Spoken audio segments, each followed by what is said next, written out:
Going to be doing a little bit of sketching tonight.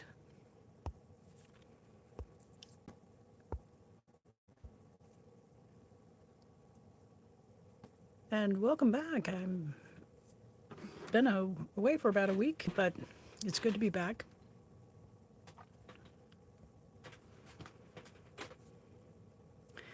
So let's get started.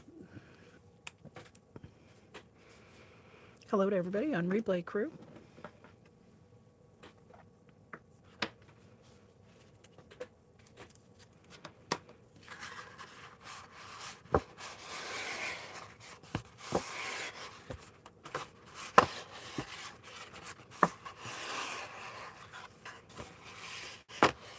Paper is always so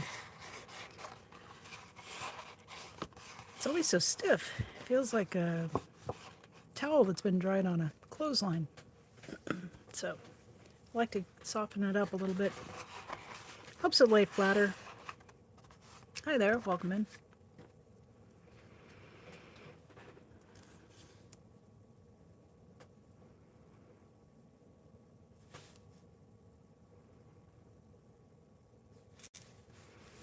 This is one of the blanks from our subscribers, pick 3.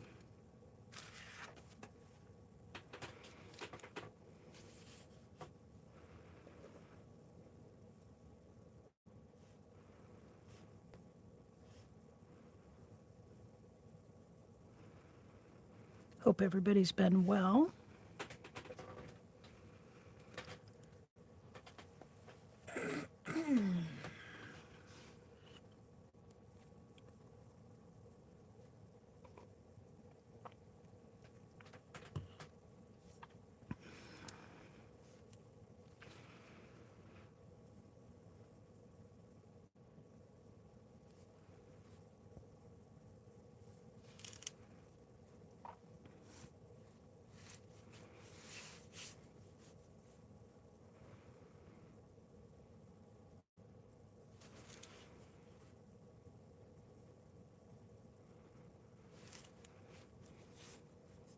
Is everybody getting ready for the Halloween holiday? Got your costumes ready? Get stocked up on miniature candy bars?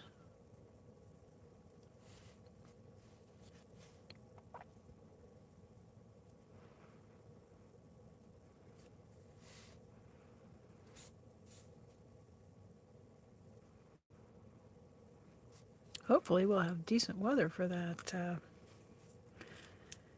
that night of trick-or-treating.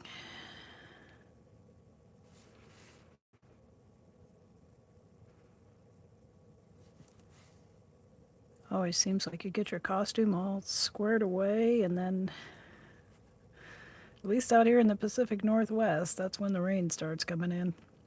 So we have to think about waterproofing our costumes a little bit, or at least having them be water resistant a little bit. Hi there, everybody. Welcome in.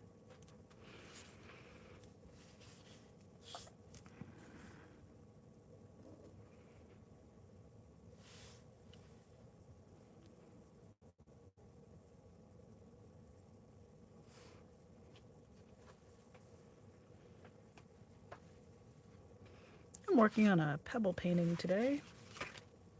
If you're new to the channel, welcome in. It's nice to see everybody.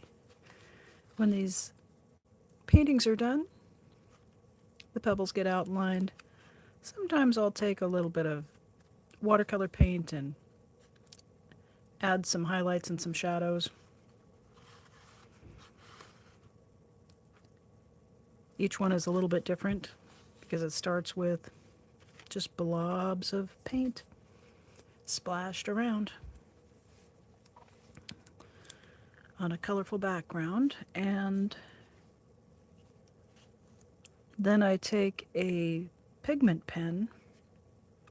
Doesn't really matter what brand, just something that's waterproof, and I look for shapes in these color blobs.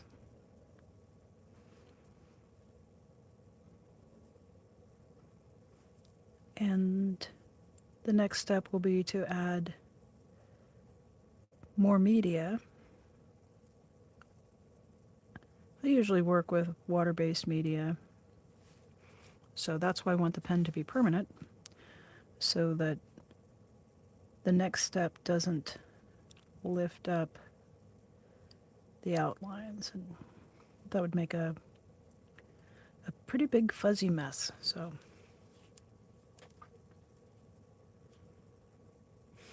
I know. Hello, Timmy. Thanks for getting the ball started there.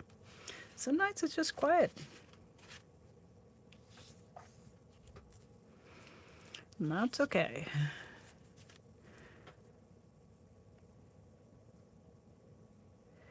This is meant to be sort of a relaxing thing that someone can just watch, or maybe splash some paint on some paper and give it a try yourself.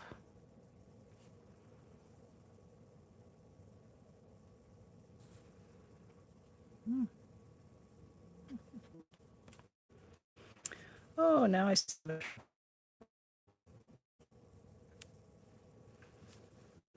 This is a no troll zone. So if you don't like it, there's a little technique you can do. You put your finger on the screen and you go whoop, and you scroll right down, and you can just keep doing that until you find something that suits you.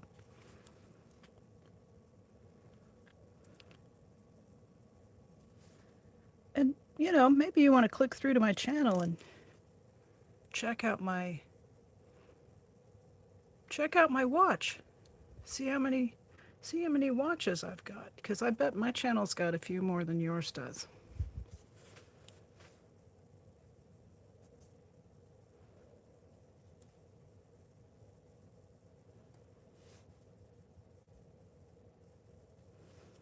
It's just not a Friday without some trolls, is it?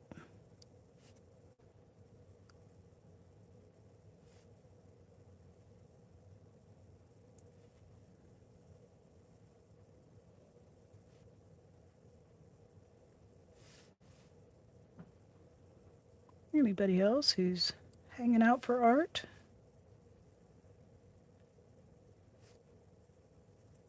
Thanks for stopping in.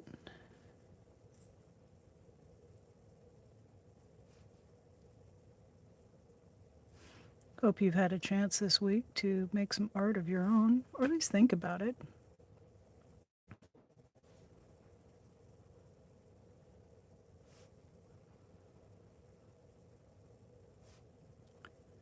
I had some errands to run this week, and one of them was right beside one of my favorite art stores, so I popped in there and found some more watercolor media. One of the ones I like is Caran d'Ache Neocolor 2. They look like crayons. Like I'm talking old-time childhood Crayola crayons.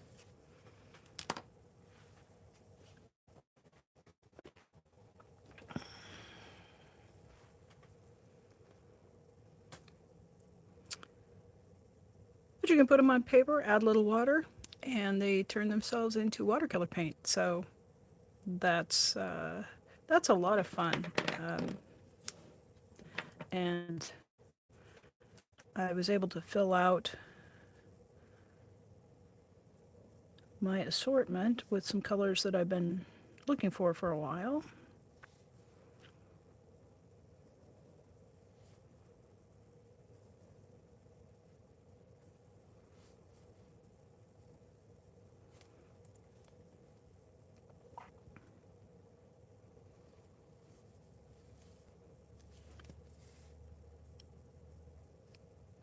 And I've been trying to find sepia, and I think there's a raw sienna that I was looking for.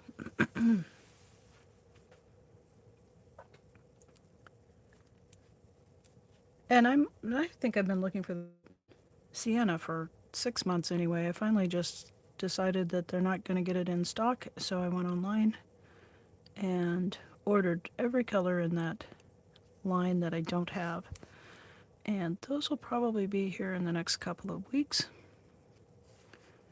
So I'm looking forward to making some more backgrounds with a whole assortment of new colors. I think that'll be fun. It's always kind of inspiring to get new art supplies.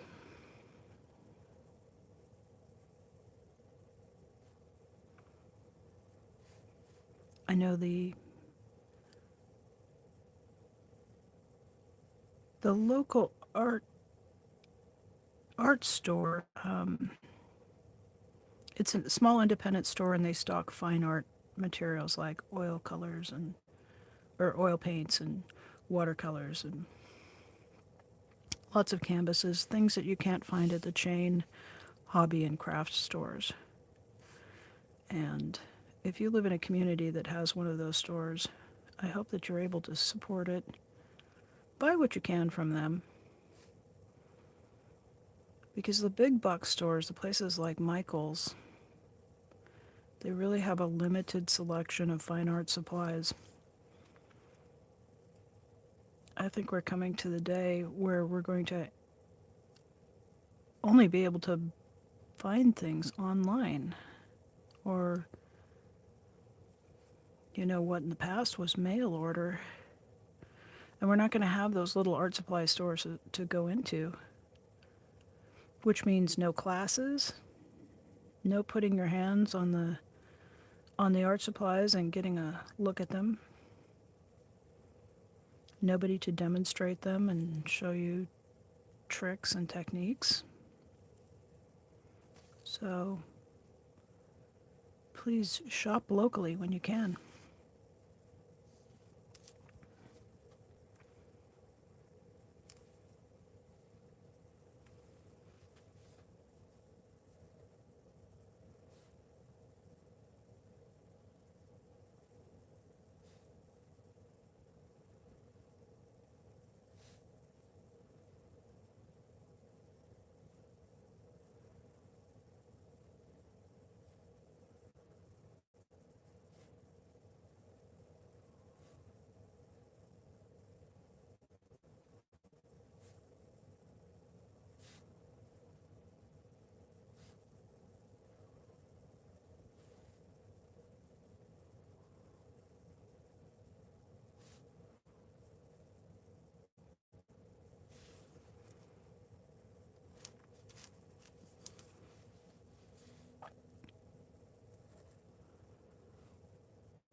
In case anybody is curious, the colors that we're working with in this drawing are Permanent Rose, Winsor & Newton's Artist Line Permanent Rose, Gamboge, that's the yellow, and then Prussian Blue.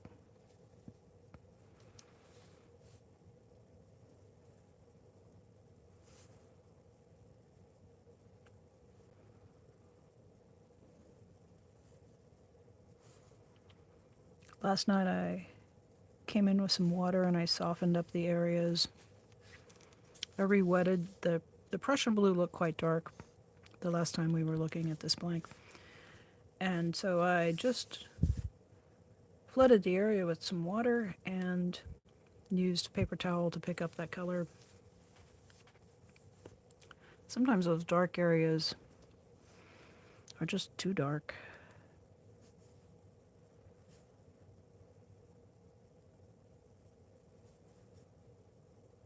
But I really like how sunny and cherry this yellow is.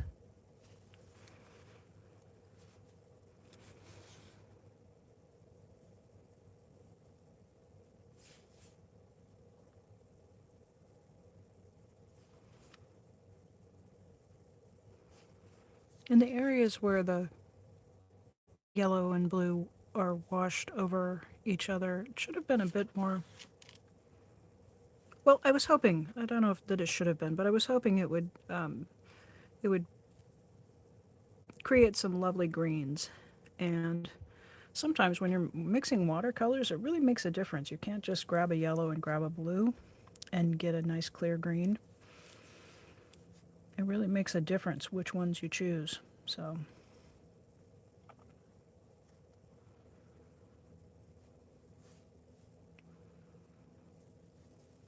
and it also makes a difference on whether you're mixing those colors in the palette or whether you're creating a wash of color over the top of another color.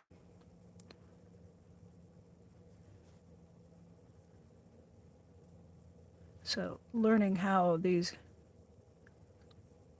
different watercolors work with each other is part of why I create these little exercises. I mean, they're just meant to be sketches, they're not particularly works of art that are meant to be sold or anything too serious. It's really more of a mindfulness exercise.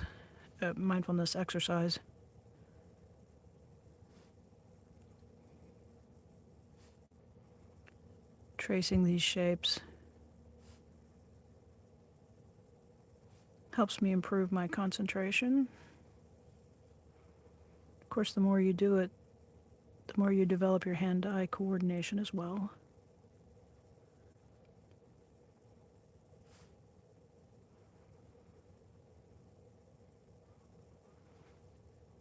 And whatever media you choose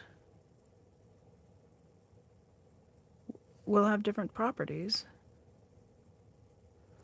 Even the different colors within a media, within a class of media, whether it's the wax pastels, whether it's watercolor paints, each pigment has its own characteristics, and the more you use it, the more familiar you become with those characteristics, and the more you can take advantage. You know, if a particular color has the ability to disperse really smoothly in water and create a really smooth field of color, that's a different characteristic from one that granulates and has specks and splotches. Here I'm taking advantage of the specks and splotches to create the texture of the rocks.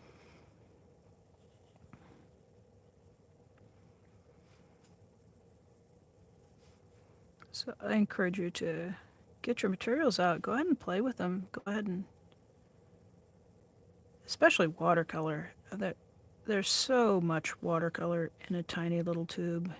It just will really last a long time. So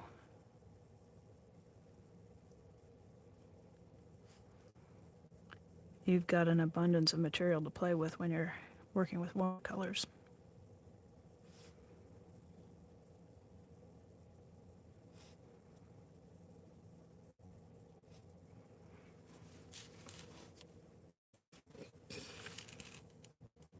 Try to keep it in frame for you there.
Did anybody ever have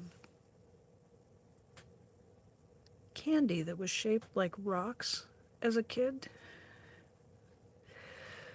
At the There used to be candy stores and candy counters in department stores when I was a child.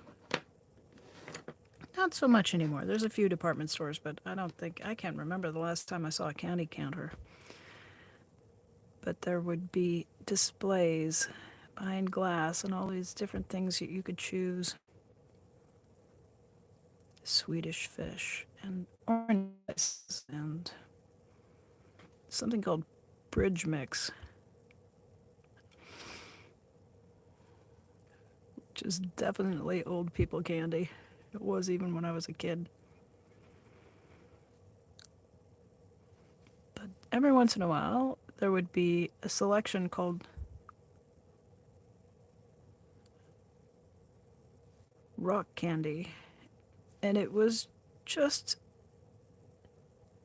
a sugar-coated lump of something that was kind of chewy, a little bit like a jelly bean, but all of these different pebble shapes. And they would be greens and browns and grays, and they really look like a handful of rocks. But sometimes, like at Easter time, the rocks would be pinks and yellows, colors not found in nature. I don't think we'd ever be walking past a river and see bright yellow and bright pink rocks, but maybe at the candy counter.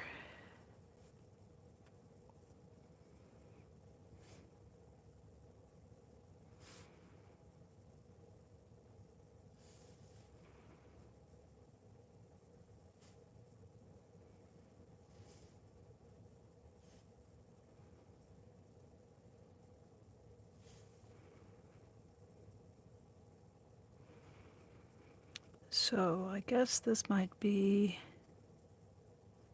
fantasy candy, or fantasy pebbles instead of realistic ones.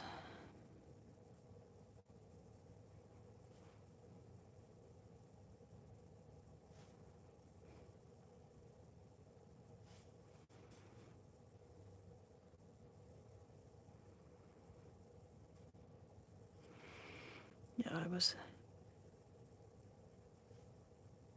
was thinking of the candy counter in Sears, which, gosh, I bet some of you young viewers won't even remember what Sears was, but you could get all kinds of things. There were all of these different departments with everything from vacuum cleaners to tools.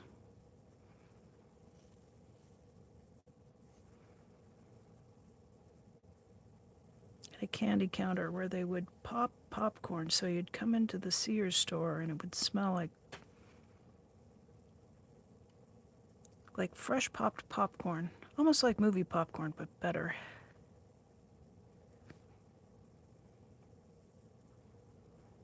I guess now we have Amazon, which probably carries more things than the Sears did, but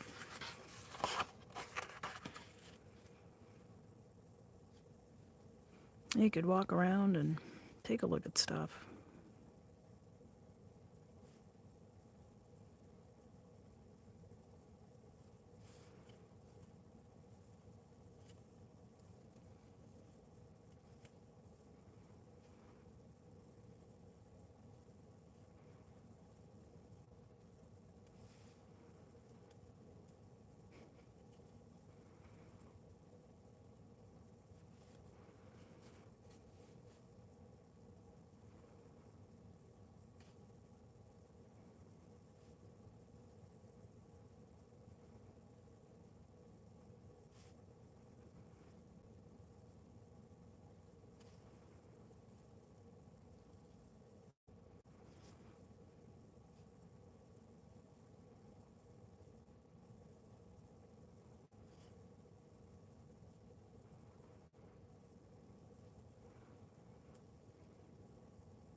some really lovely areas where these three colors swirl together.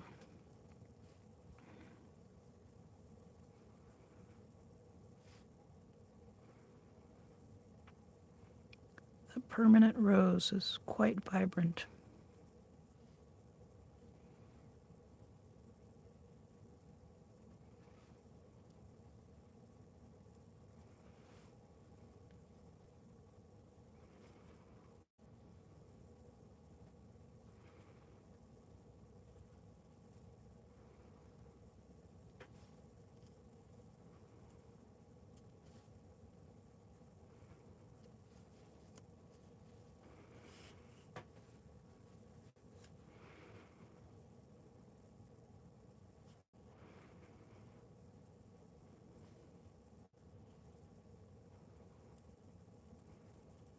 So I have been working on putting together swatches of my art materials.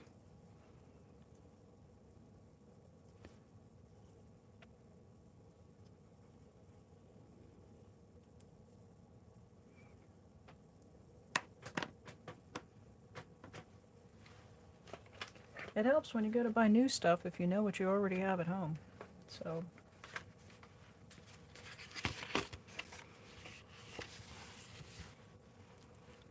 just did a couple of quick swatches of the watercolor pencils.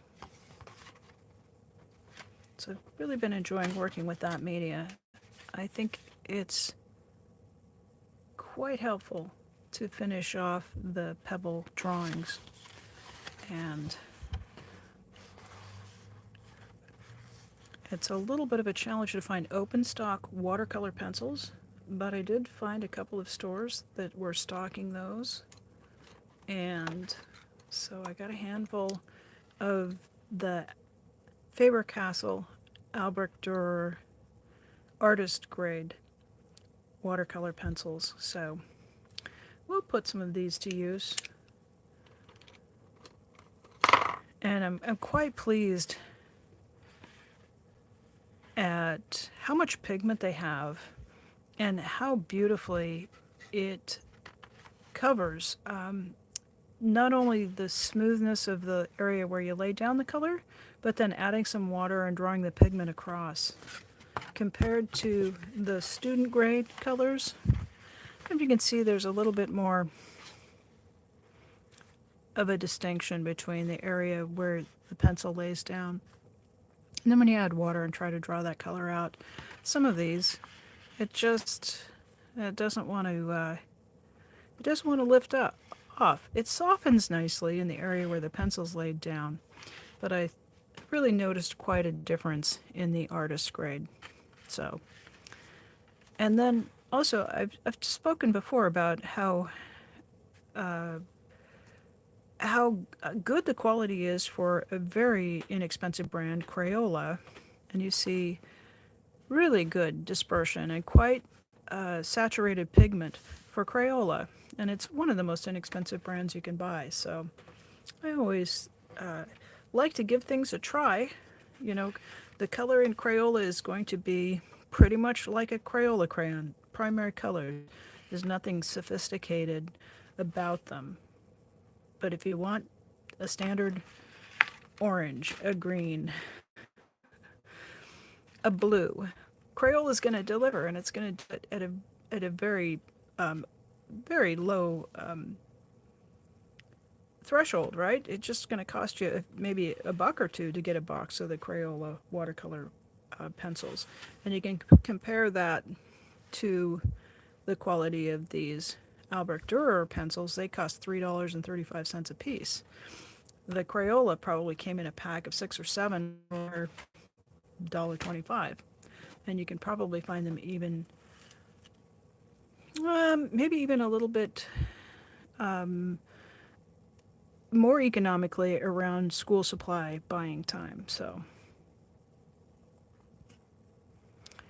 at any rate, now I've got a pretty good visual inventory, something that I can look at and I can see where there are gaps and I knew that some of the earth tones, that there were some holes in my collection there because I just would sort through the pencils and just wasn't finding what I wanted for the more formal painting of the river rocks that I've been working on recently. So I filled in some of those gaps, and I also saw that I just had basically two versions of red, so I filled in some of that a little bit. Hi there, Antics of a Mama Squirrel, welcome in. How are you? How's the knitting going? I've been getting heckled and harassed this evening, so it's nice to see a friendly face in chat.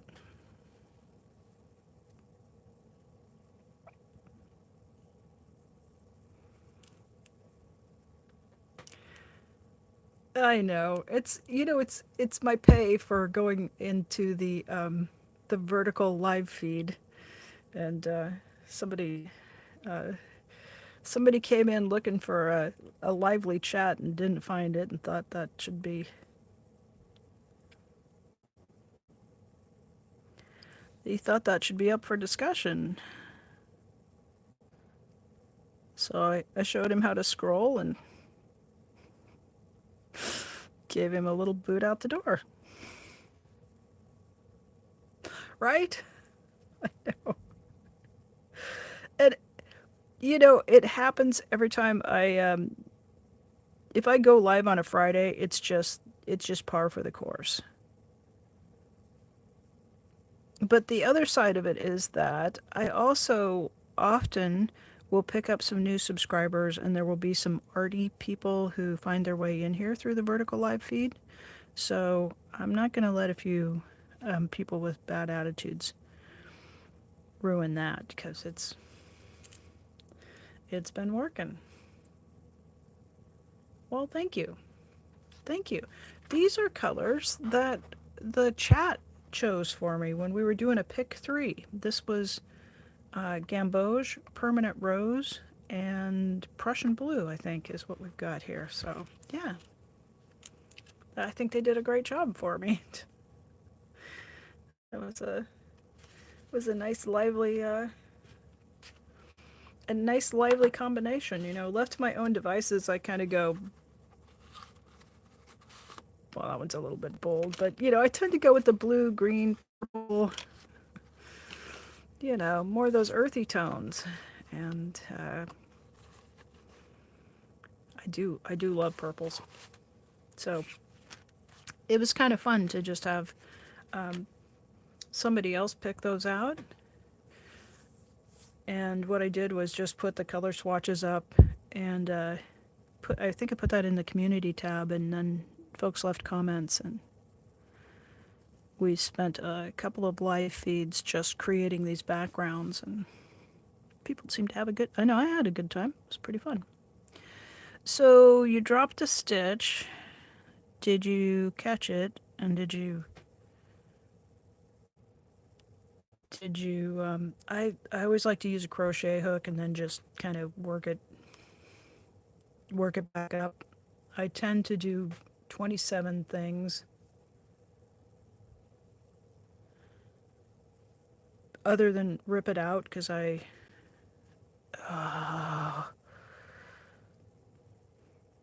we always end up ripping stuff out, but I will tell you, like, I will try 27 things before I will give in and then frog something. And then, once you knit it the second time, it goes twice as fast as the first time you knit it. So, she says, the stitches she dropped is in the eyelet border and it includes a yarn over, so you're giving it a timeout. Yeah. How far up is it?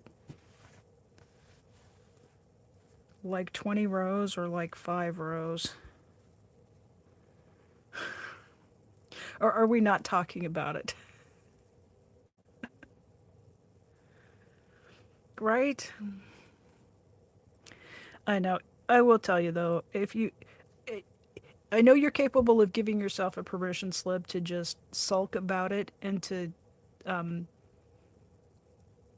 Like, let yourself be frustrated about it. That's just part of knitting, I think.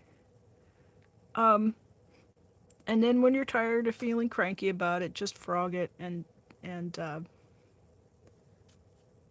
oh, okay.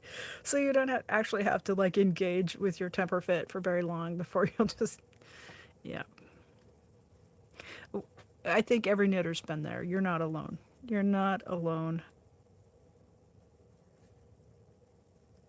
Yeah. So you said this is the first live you've caught. I have been just absolutely slacking off. I was looking at my analytics and like my watch hours for the last 28 days were just in the tank. And I got my weekly review and it said you did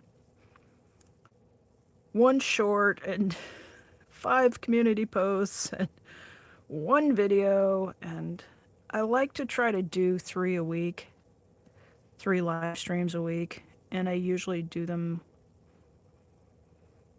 uh, in West Coast time like you are. But I I have insomnia, so if I'm up at like 3 or 4 a.m., that's when I tend to hop on and do a live stream, and I was intentionally doing them at that time just so I wasn't stepping on anybody who was protesting. Because it is busy during the day. And I don't really like to step on people's toes, especially, a lot of the people who protest are people I respect and admire. So I tend to avoid daytime streams, but then every once in a while I go through a phase where I'm sleeping pretty good. So I have really not been up at 3 and 4 in the morning this last couple of weeks. So, and then my other program is to kind of go in late evenings. And I've been moderating for somebody who is running some streams, and making some choices to be supportive in that way.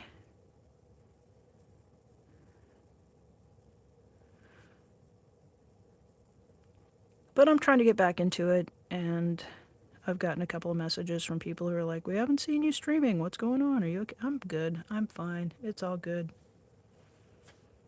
Yeah. Yeah. I don't know. So Mama Squirrel says she loves the challenge and she wants to figure it out with the knitting. When it involves things like a yarn over and an eyelet row, it is tricky to try to engineer that without actually knitting it and to go back and use a crochet hook and stuff.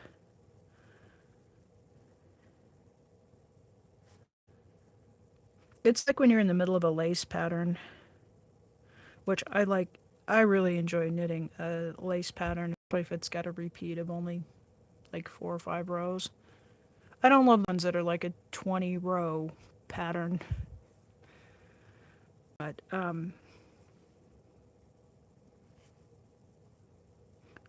there's a pattern I've knit a bunch of times called Old Shale. If you've got the Vogue knitting like stitch dictionaries and the stitch like the pattern collection, those are really terrific. If you don't have the Vogue books, I highly recommend those. I kind of ignored them for a long time because it said Vogue, and I was like, "Oh, fashion knitting. I want old-fashioned knitting." But the instructions are really clear in those, and they'll have like 3 or 4 different methods for how to cast on, depending on what sort of an edge you're trying to get, and the the one that's got all of the different patterns, like it's got cable patterns and lace patterns and all kinds of stuff in it. It's really useful. And it's been out for, I want to say, 50 years, so you can pick it up.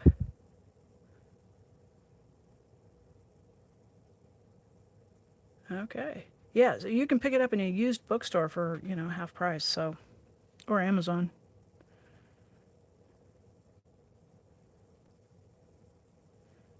And used, you can either find one that's been well loved, which or one that's been hardly touched. Either way, it's a good deal because the well loved ones, I love a pattern book that's got marginalia, especially if it was a good knitter.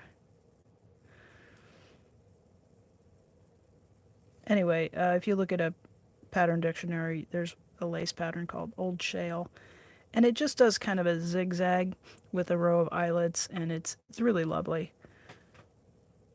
And I think it's about a 4 row repeat. So if you lose your place, you can actually go back and fix it with a crochet hook instead of frogging the whole scarf.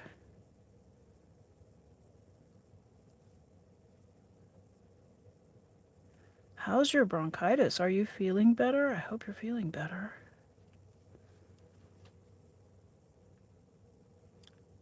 Yeah, okay. So Mama Squirrel says it's not the same company as the magazine. Okay, good. Yeah, because there is a Vogue knitting magazine that it's very stylish, and actually, if you've ever, I've knit a few patterns out of it, and they are well vetted. I've had good success with the patterns from the Vogue knitting magazine.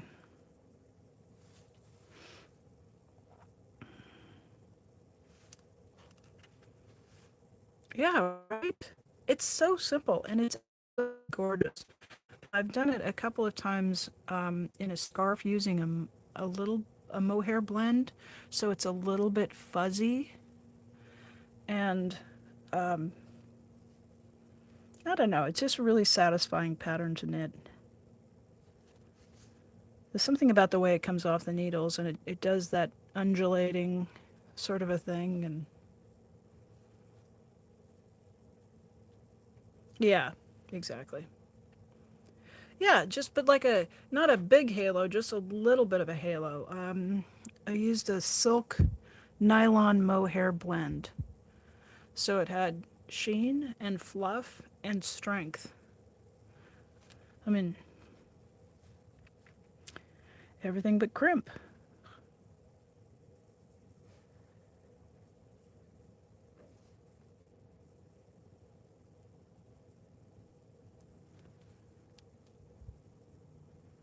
Oh, good, good, good. So, right about the time you have to put together a big feast for Thanksgiving, you'll be feeling like yourself again, right? Is that how it's gonna go? Can you believe we're like a month away from Thanksgiving? Oh, my head just exploded.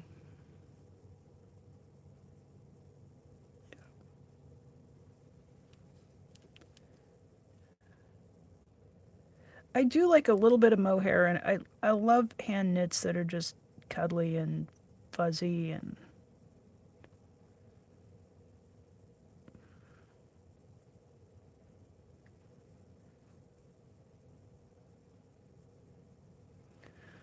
I mean, I'm trying to think if I knit a pair of, they were fingerless gloves, and they were kind of a heathered wool, but just that was as close as I've ever come to just knitting with plain one color. I get in the yarn store, and everything is so beautiful, and I love those things that are space dyed and um, tweeds with little flecks of this and that.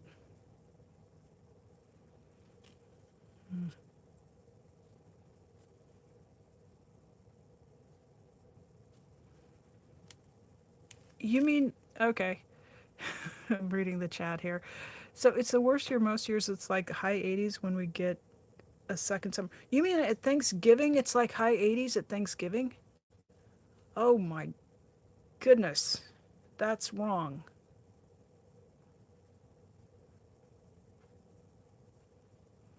Oh, towards the end when uh, my sibling and I were adults and there were no small children, my mom stopped doing the full turkey and would just get a the turkey breasts and roast those. She would fill the pan with the dressing and then just do the turkey breast, and we'd slice it and do the sandwiches. Yeah. So before you go all the way from full on turkey just to turkey sandwiches, you might consider that intermediate step of roasting turkey breast, assuming your family is uh, fans of white meat turkey. Some people really like the dark meat,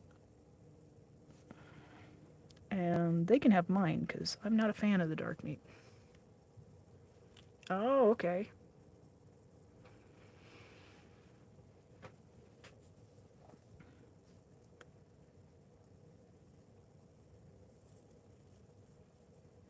Now, when it is roast at home in that with the dressing and all the goodies and stuff, it's okay. But it's not gonna be my first choice. But like the leftover routine when you're doing the turkey tetrazzini and all of the turkey noodle soup and stuff. I think the dark meat really is pretty good for that second round of.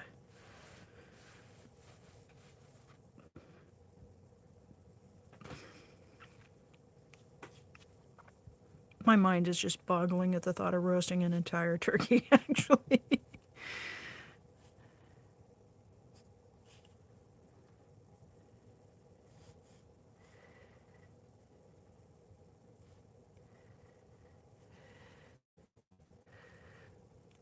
But the best part of that holiday is just having everybody in the house and the hubbub of it and the smell of pies baking, and I do love that. I do love the way the house smells when you've got everything roasting, and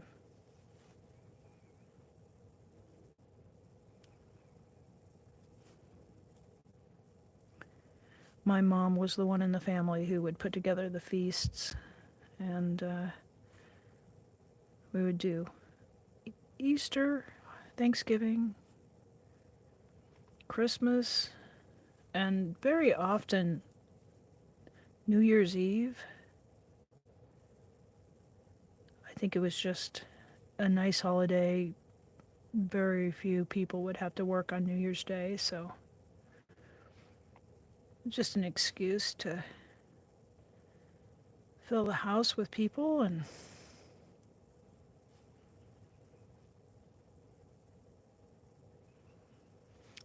didn't really realize until she passed away that my mom was just the one in the family who could put that together. None of my other aunts or uncles or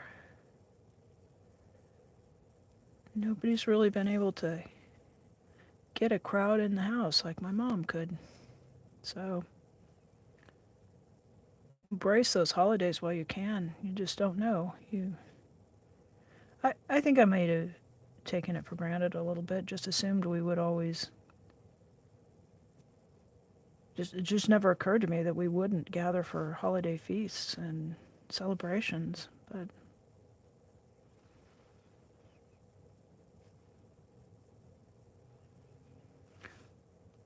things do change.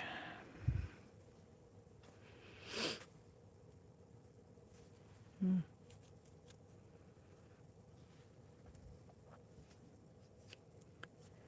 Yeah, when I've done them, I like to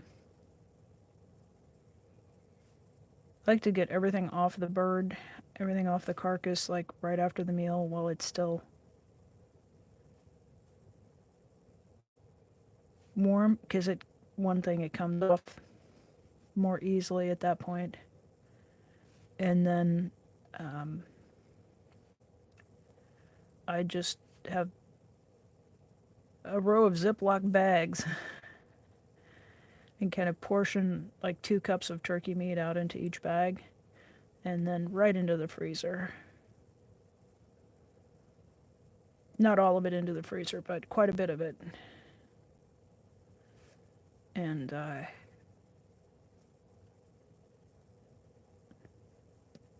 in my family, we were really fond of the turkey sandwiches.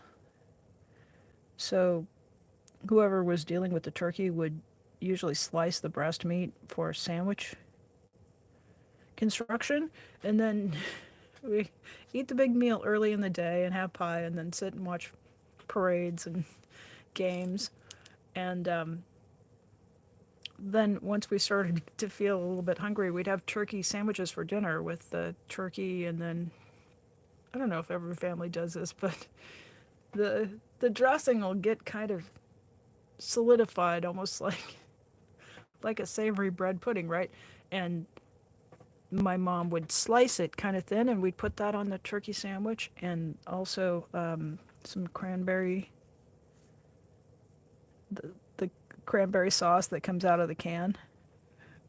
We'd make fresh cranberry sauce for the meal, but then for the sandwiches, you want the ocean spray that comes out of a can.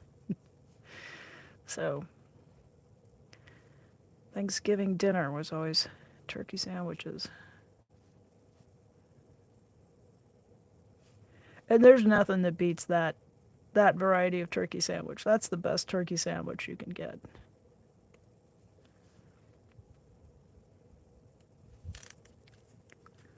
Yeah. Yeah. You gotta have the. I don't know why. I don't know when we got so spoiled, but somewhere in the late 80s or early 90s, we went, yep. I think when food processors came in, because you could use the food processor on the fresh cranberries and just make such a quick, delicious, fresh cranberry sauce. But there'd always be one aunt or somebody who really preferred the stuff that came out of a can. So my mom was one of those cooks that she would make sweet potatoes, and there'd be one person who loved mashed potatoes, so she'd do both.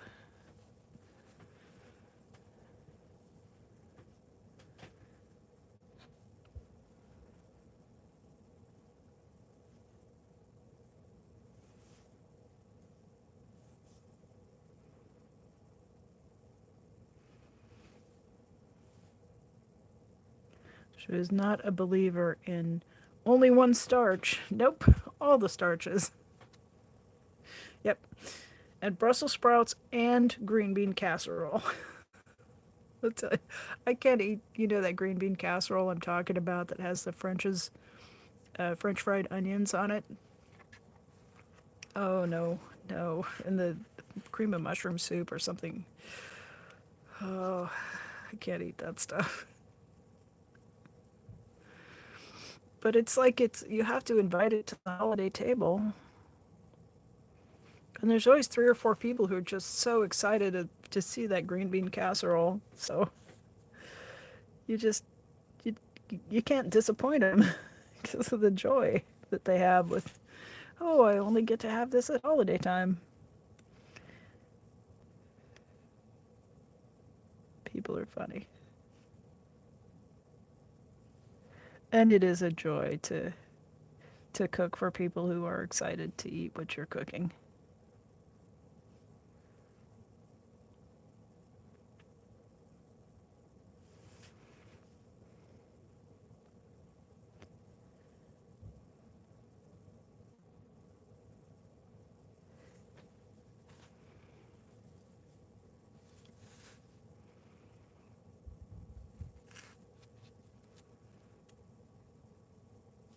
Mm-hmm.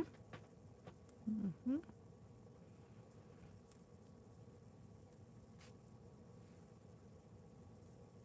Nice. I love roasted sweet potatoes. I'm not nuts about the covering them with marshmallows and brown sugar. My grandmother did them that way. That was kind of the candied yams was sort of a 1950s way of prepping them, but And I love sweet potatoes, so if that's all that's on the table, I will eat some candied yams, but I really prefer them roasted with some butter and salt and pepper.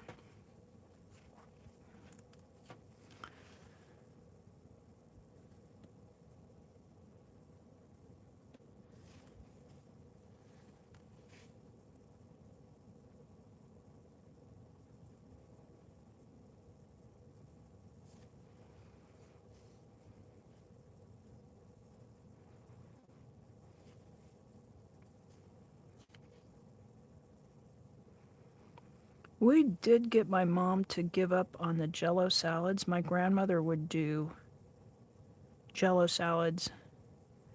And I mean, there would be the orange one with the shredded carrots and the raisins, and the green one with the pineapple and the cottage cheese, and a red one that just made me shudder so much I can't even tell you what was in it. But not just, there would always be like three different jello salads. And yeah, after my grandmother left the building, we finally put a stop to all of the jello.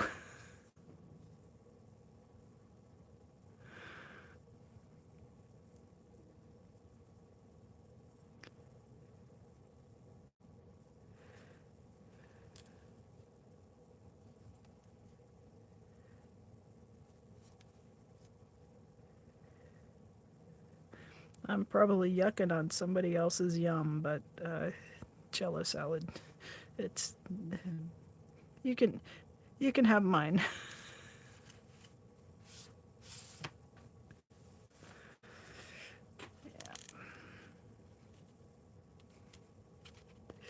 There is one out there that uses a lime jello and a packet of pistachio pudding, and it's got chopped celery and crushed pineapple and cottage cheese. And I think it might have some kind of nuts in it. And that one is actually pretty darn good because it mostly doesn't taste like jello. It mostly tastes like some kind of a salad in aspic. And the pistachio pudding makes it kind of a milky green color, so it's kind of cool looking. Anyway, you cut it in squares and serve it on a lettuce leaf if you're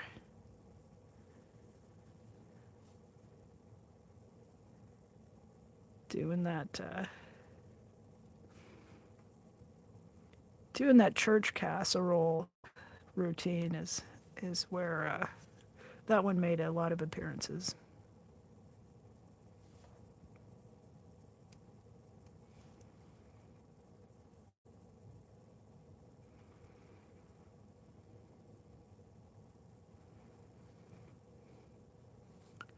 So I was wondering about your baby's.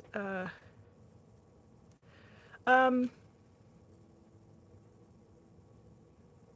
I it's not exactly the same as ambrosia salad, but um, I think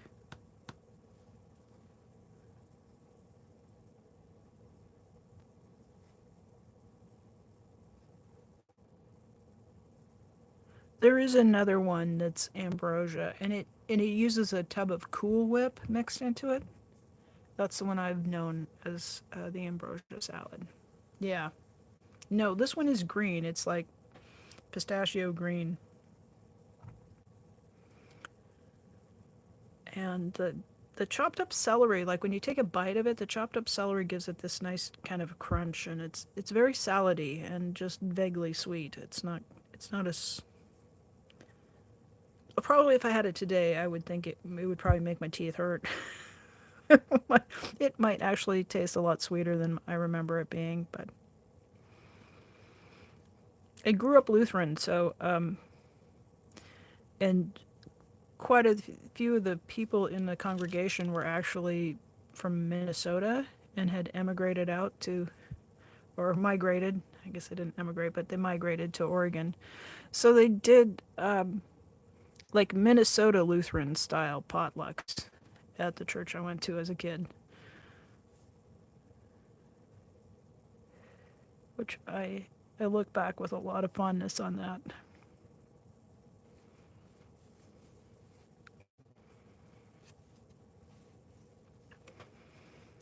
My mom and dad moved when I was like like a year old, and the people across the street said, "Please come to church with us," and they ended up they were my godparents, and they had come out from Minnesota. So from a young age, my mom got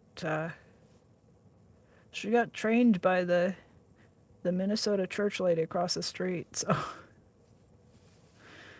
that hot dish casserole thing was that was a lot of my early childhood. Yeah.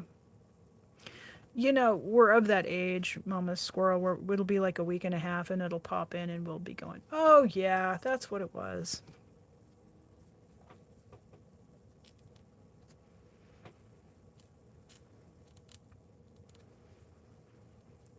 Well, I think I have filled in about as many little pebble shapes as I can there, so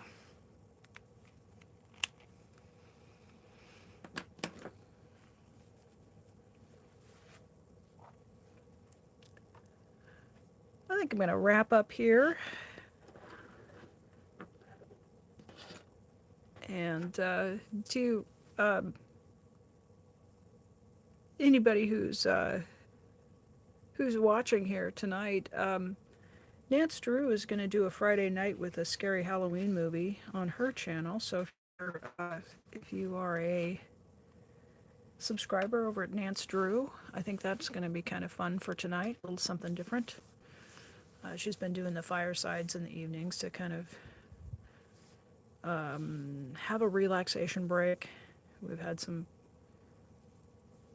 you know, it's a lot of intensity with the protesting and the other stuff that's going on and the upcoming cases and things like that. So she's been making a point of doing some streams where we take a little bit of time to kick back and just have a little bit of fun.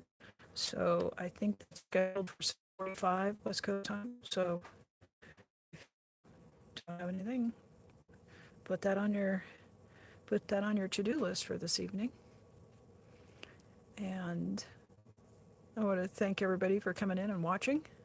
And for those of you on Replay Crew, thanks very much. We'll see you on the next one. Bye now.